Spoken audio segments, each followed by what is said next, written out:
சாண்ட்ராவின் முழு பூசணிக்காவை சோத்தில் மறைத்த மொமெண்ட் அப்படின்னு போட்டு நம்பர் 1 கனி என் குழந்தைகளை பத்தி தப்பா பேசுறாங்க. கட் பண்ணா விஜய் சேதுபதி உன் குழந்தைய பத்தி என்னமா பேசுறாங்க அப்படின்னு ஒவ்வொருத்தரா கேக்குறாரு. இல்ல சார். அப்ப நீ உன் குழந்தைய பத்தி பேசலையா? பேசல சார். இல்ல சார் அவங்க பேசினாங்க சார். இல்ல சார் நான் கேட்கல சார். இல்ல சார். ஆமா சார். அந்த ஒரு ஆக்டிங் இருக்குல்ல அது சைமாக்கு போக வேண்டிய ஆக்டிங். அந்த பர்டிகுலர் ஆக்டிங் கனியோடைய குழந்தைய பேசுறதுக்காக எல்லாரும் குபீர்னு பாஞ்சுக்கிட்டு வந்து ஒரு வீக்கெண்ட்ல அது ஒரு கண்டென்ட்டா எடுத்து அந்த கண்டென்ட்டை நார்மலைஸ் ஆக்கி அந்த பொய்ய நார்மலைஸ் ஆக்குனதுல விஜய் சேதுபதி சாரோட வார்த்தை விளையாட்டு எங்க தெரியுமா எனக்கு பிடிச்சிருந்தது? கனி சாரி கேட்டோன கனி கிட்டக்க சாரி கேட்கவே மாட்டேன்னு சாரி கேட்கணும்னு அடம் பிடிச்ச கனிக்கு கனி ஒரு சவால் விட்டு போயிருப்பாங்க. நான் சாரி கேட்க வச்சு காட்டுறேன் அப்படின்னு அந்த சாரியை கேட்டுட்டாங்க. ஏண்டா சாரியை கேட்ட கனி கிட்ட சார் கேட்கலாம். கனி it's okay it's all fine அப்படின்னு எஸ்ன்னு சொல்லலாம். சாரி கேட்ட பொண்ணு கிட்ட போய் சாண்ட்ரா ஆர் யூ ஓகே அதேடா கேட்டாரு. அது இல்ல அது முதல்ல ராங் தான் sir. Sandra are you okay Sandra உங்களுக்கு எவ்வளவு கோவமா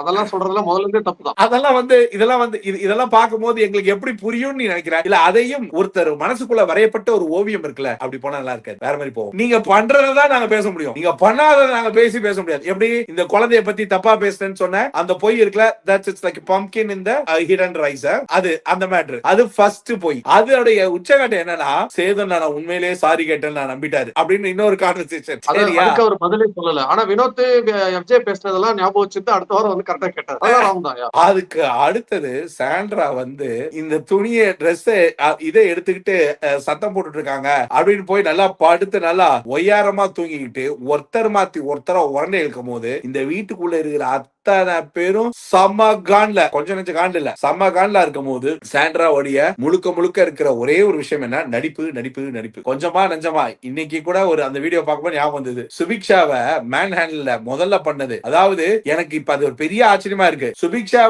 சுபிக்ஷாவை அடின்னு உட்காந்து குத்துன்னு குத்துறது ஞாபகம் இருக்கா அந்த தீஃப் டாஸ்க்ல? அதுக்கெல்லாம் எப்படிலாம் பேனிக் அட்டாக் வராம போச்சுன்னே எனக்கு தெரியல. இது மாதிரி சாண்ட்ரா வாங்கின விருதுகள் பல.